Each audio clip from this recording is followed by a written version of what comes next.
Que dirons-nous donc à l'égard de ces choses? Si Dieu est pour nous, qui sera contre nous? Lui qui n'a point épargné son propre Fils, mais qui l'a livré pour nous tous.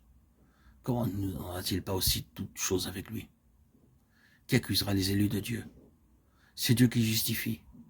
Qui les condamnera?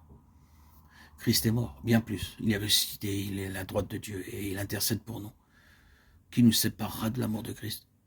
Sera-ce la tribulation, l'angoisse, ou la persécution, ou la faim, ou la nudité, ou le péril, ou l'épée, selon qu'il est écrit? C'est à cause de toi qu'on nous met à mort tout le jour, qu'on nous regarde comme des brebis destinées à la boucherie.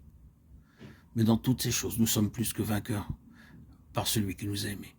Car j'ai l'assurance que ni la mort, ni la vie, ni les anges, ni les dominations, ni les choses présentes, ni les choses à venir, ni les puissances, ni la hauteur, ni la profondeur, ni aucune autre créature ne pourra nous séparer de l'amour de Dieu manifesté en Jésus-Christ notre Seigneur. Romains 8, 31, 39.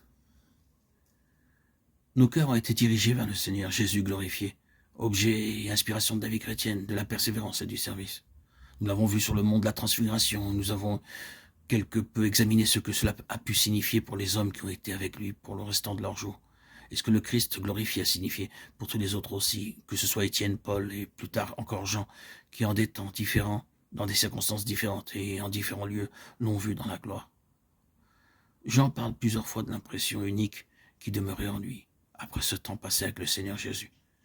Et beaucoup d'années après, il a résumé cela dans une merveilleuse expression. C'est une parenthèse dans son évangile, mais y a-t-il jamais eu de la plus importante et de plus merveilleuse parenthèse? Et la parole a été faite chair. Elle a habité parmi nous. Et nous avons contemplé sa gloire, une gloire comme la gloire du Fils unique venu du Père, pleine de grâce et de vérité. Jean 1, 14. Ce qu'ils ont vu quand ils ont contemplé le Seigneur Jésus dans sa gloire, c'est la manifestation de la grâce de Dieu. La portion de la lettre de Paul aux Romains que nous avons lue me semble être la manière de Paul de rapporter ce qu'il vit lorsqu'il fut face à face avec Jésus-Christ après avoir beaucoup médité sur ce passage de la parole. J'ai eu le sentiment que l'apôtre travaillait lors de toutes ses pérégrinations pour parvenir à cela. C'était là sa manière de se libérer.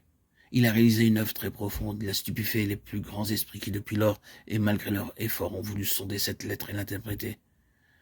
Mais vous avez la sensation, en la lisant et en parvenant à ce passage, que l'apôtre déclare « Maintenant, permettez-moi de dire ce que je cherche après tout ce temps, ce que j'ai réellement eu en esprit. Permettez-moi de soulager mon cœur. » Et c'est ce qu'il fait ici en parlant de ces choses.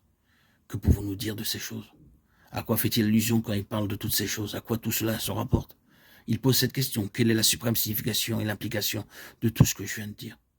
Et il va plus loin en désirant y répondre, libérant son cœur de cette chose qui s'y trouvait, qui décuplait et encourageait tous ses efforts. C'était cette grande et puissante révélation de l'amour de Dieu en Jésus-Christ.